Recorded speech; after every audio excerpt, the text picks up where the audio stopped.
Hello everyone दिनैनि बे गोदान मोनसे भिडिअनि गेजेरजों नोंथांमोनखौ गासैखौबो बरायनानै लाग्रोनो थानाय लोगोफोर लोगोफोर ओरैनोथ' नोंथांमोना दायो भिडिअनि थाम्बनेल आरो टाइटेलावथ' नायनानै एसेब्लाबो हमनो हाखादों जानांगौ दे।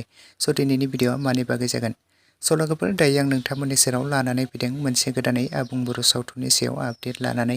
ओमफ्राय लोगोफोर नोंथांमोना बे आबुं बर' सावथुननि मुङा मा आरो बे बर' सावथुनाव सोर सोर गाहायै फाव खालामनाय नुनो मोन्दों बे बर' सावथुनखौ आबुङै मिथिनो थाखाय भिडिअखौ जोबजासे नायलांबाय थायोब्लानो जाबाय लोगोफोर। लोगोफोर बे बर' सावथुननि टाइटेल आरो थाम्बनेलनि मुङानो जादों रैखाथि। ओमफ्राय लोगोफोर बे रैखाथि मुंनि आबुं बर' सावथुनावनो जों गाहायै फाव खालामनायखौ नुनो मोन्दों मोगथां नार्जारि, सनालि गयारि, फुलमणि नार्जारि आरो लोगोसे गोबांथार फाव खालामगिरिफ्रा बे रैखाथि मुंनि आबुं बर' सावथुनाव फावखौ खालामदों लोगोफोर। ओमफ्राय लोगोफोर आरो बे बर' सावथुननि स्ट'रि स्क्रिप्टखौ लिरदों सनालि गयारि, डिरेक्सन करिय'ग्राफखौ खालामदों निजोम बसुमतारी। ओमफ्राय लोगोफोर नोंथांमोनाथ' बे रैखाथि मुंनि आबुं बर' सावथुननि ट्रेलार भिडिअखौ दा आगोलाव AJ A films and production चेनेलाव गोबाङानो नायखाबायमोन आरो नुखाबायमोन जानांगौ दे।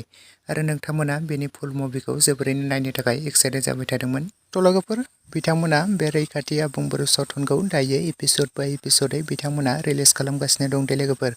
लोगोफोर बिथांमोना दायो बे रैखाथि आबुं बर' सावथुनखौ एपिसड 1 निफ्राय लानानै एपिसड 3 सिम रिलिज खालामनानै होबाय लोगोफोर। आरो लोगोफोर नोंथांमोना सोर सोर दासिम बे रैखाथि आबुं बर' सावथुनखौ एपिसड 3 सिम नायखो आरो नायनानै माब्रै मोनखो बयबो कमेन्ट सेक्सनाव लिरना फोरमायहरदो लोगोफोर। लोगोफोर आरो बिथांमोना बे रैखाथि आबुं बर' सावथुननि एपिसड 4 खौबो थाबैनो रिलिज खालामनानै होगोन दे लोगोफोर। बिथांमोना बेनि एपिसड 4 खौ रिलिज खालामनाया गोबाव सम जाबाय दे लोगोफोर, दासिम बिथांमोना रिलिज खालामनानै होथ'वाखै।